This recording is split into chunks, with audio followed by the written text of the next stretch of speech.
छत्तीसगढ़ में आप सभी का स्वागत है। मैं हूं आपके साथ सिमरन मिश्रा।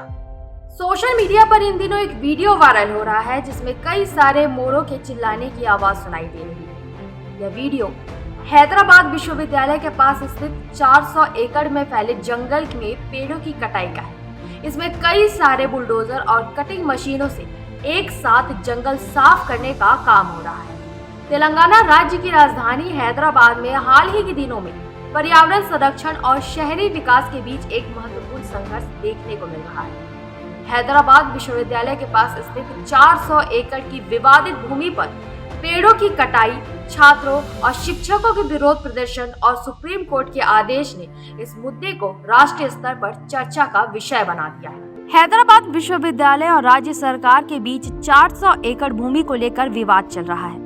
राज्य सरकार इस भूमि पर आईटी पार्क बनाने की योजना बना रही है, जबकि विश्वविद्यालय और पर्यावरण कार्यकर्ताओं का कहना है कि यह क्षेत्र जैव विविधता से भरपूर है और इसे जंगल के रूप में संरक्षित किया जाना चाहिए। मार्च 2025 के अंत में राज्य सरकार ने इस भूमि पर पेड़ों की कटाई शुरू की, जिससे पर्यावरणविदों और छात्रों में चिंता और विरोध बढ़ गया।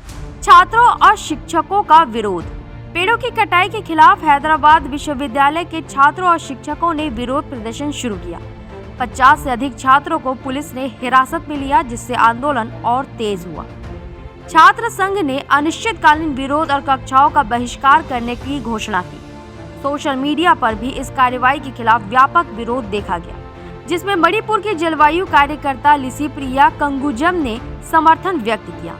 सुप्रीम कोर्ट का हस्तक्षेप। 2 अप्रैल 2025 को यह मामला सुप्रीम कोर्ट में पहुंचा, जहां कोर्ट ने पेड़ों की कटाई पर अंतरिम रोक लगा दी।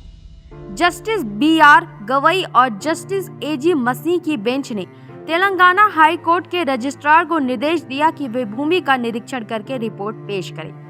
साथ ही राज्य सरकार को अगले आदेश तक पेड़ों की कटाई पर रोक लगाने का आदेश दिया गया। आपको बता दें, मामले में अगली सुनवाई 16 अप्रैल को होगी। सुप्रीम कोर्ट ने गुरुवार को हैदराबाद यूनिवर्सिटी के पास की जमीन पर किसी भी तरह की गतिविधि पर रोक लगा दी।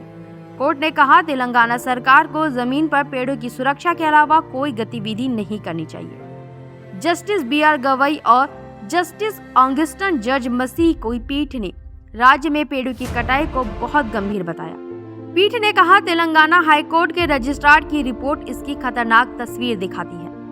रिपोर्ट से पता चलता है कि बड़ी संख्या में पेड़ काटे गए हैं। इसके अलावा पीठ ने तेलंगाना के मुख्य सचिव से यूनिवर्सिटी के पास की जमीन पर पेड़ काट कर काम शुरू करने की जल्दी पर जवाब मांगा है। साथ ही पूछा कि क्या राज्य ने इस तरह की गतिविधियों के लिए पर्यावरण पर पड़ने वाले प्रभाव का असेसमेंट सर्टिफिकेट लिया है। विपक्षी पार्टी BRS ने कांग्रेस और राहुल गांधी पर निशाना साधते हुए एक्स पर लिखा कि कांग्रेस की मोहब्बत की दुकान अब हैदराबाद यूनिवर्सिटी तक पहुंच गई है। राहुल गांधी हाथ में संविधान लेकर उपदेश देते फिरते रहते हैं, जबकि उनकी सरकार इसके विपरीत काम कर रही है। यह मोहब्बत की दुकान नहीं, विश्वासघात का बाजार है। BRS के कार्यकारी अध्यक्ष KT रामा राव ने कहा कि राहुल गांधी मुंबई के आरे और छत्तीसगढ़ के हसदेव जंगल के लिए आवाज उठा चुके हैं। फिर आज जब उनकी पार्टी की सरकार छात्रों पर अत्याचार कर रही है और पर्यावरण नष्ट कर रही है, तो वो चुप क्यों है? पुलिस की मौजूदगी में जमीन को समतल करने के लिए दर्जनों बुलडोजर लाए गए थे। इस दौरान पुलिस ने विरोध प्रदर्शन कर रहे छात्रों को डंडे से पीटा।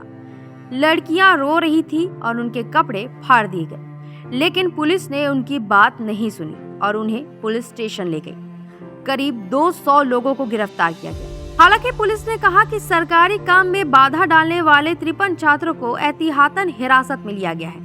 उनमें से कुछ छात्रों ने पुलिस पर भी हमला किया था। उन पर केस दर्ज किया जाएगा। केंद्रीय पर्यावरण मंत्रालय ने भी इस मामले में हस्तक्षेप करते हुए राज्य सरकार से रिपोर्ट मांगी।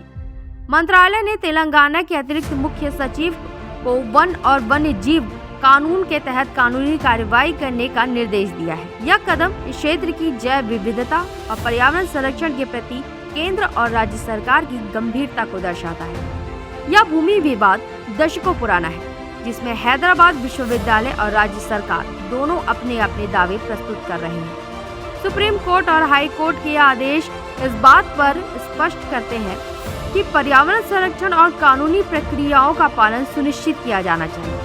आने वाले दिनों में इस मामले में और कानूनी कार्रवाई और निर्णय की संभावना है, जो न केवल हैदराबाद बल्कि समग्र पर्यावरण संरक्षण प्रयासों के लिए महत्वपूर्ण होंगे। हैदराबाद में पेड़ों की कटाई, छात्रों के विरोध और सुप्रीम कोर्ट के आदेश ने यह सिद्ध कर दिया कि शहरी विकास और पर्यावरण संरक्षण के बीच संतुलन बनाए रखना कितना चुनौतीपूर्ण है। यह घटना अन्य राज्यों और शहरों के लिए एक चेतावनी है कि विकास कार्यों के साथ साथ पर्यावरणीय प्रभावों का मूल्यांकन और संरक्षण भी अनिवार्य होना चाहिए। आखिरकार सतत विकास तभी संभव है जब पर्यावरण और विकास दोनों को समान प्राथमिकता दी जाए। ऐसे ही जानकारी के लिए बने रहें वायरल छत्तीसगढ़ के साथ।